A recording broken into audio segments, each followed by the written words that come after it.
तारापुर नाम सुना है कभी? शायद नहीं। और यही बात इस कहानी को और भी खास बनाती है।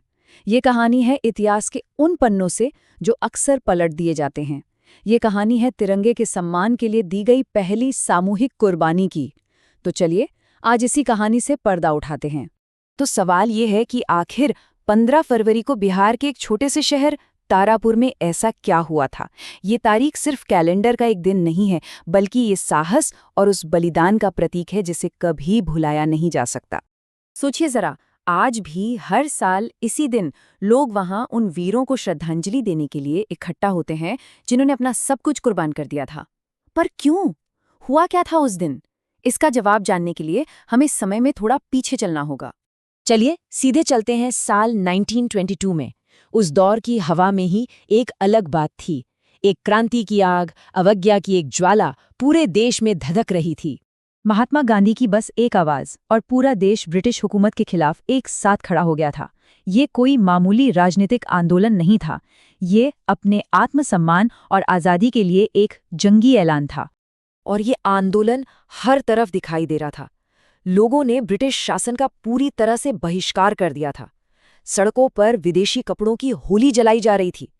हर गली, हर कूचे से सिर्फ एक ही आवाज गूंज रही थी, स्वर शासन। और इन सब के बीच एक नया और बहुत शक्तिशाली प्रतीक उभर कर सामने आया, हमारा तिरंगा।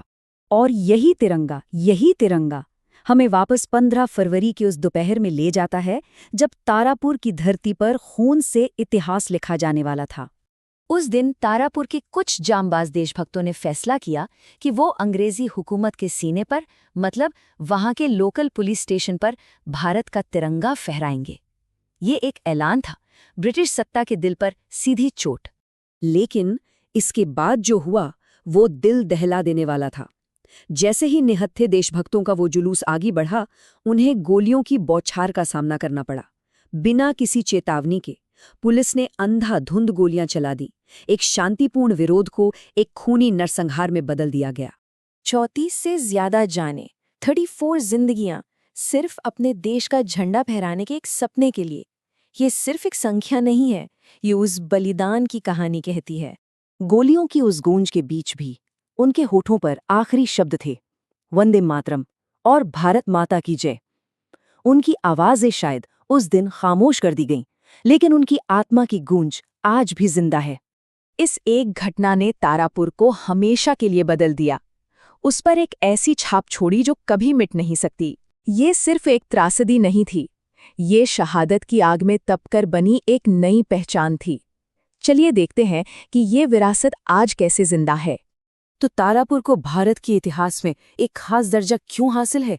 क्योंकि ये वो पहली जगह है जहां राष्ट्रीय ध्वज के सम्मान के लिए इतनी बड़ी संख्या में लोगों ने एक साथ अपनी जान दे दी। और यही बात हमें दिखाती है कि कैसे एक छोटे से शहर में किया गया एक साहसी काम पूरे देश के लिए एक मिसाल, एक प्रतीक बन सकता है। तारापुर का नाम अब हमेशा के लिए तिरंगे के प्रति सर्वोच्च बलिदान के साथ जुड़ चुका है। और पता है, ये विरासत आज भी तारापुर की गलियों में जिंदा है। वहां आज भी वो शहीद स्मारक शान से खड़ा है। हर 15 फरवरी को पूरा शहर उन नायकों को याद करने के लिए एक साथ आता है जिन्होंने अपना आज हमारे कल के लिए कुर्बान कर दिया था। और अब ये सवाल हमारे लिए है, एक झंडे के सम्मान में दी गई इन कुर्बानियों को आज हम कैसे याद करते हैं? ये सिर्फ इतिहास का एक पन्ना नहीं है, ये एक जिम्मेदारी है, हम सबकी जिम्मेदारी।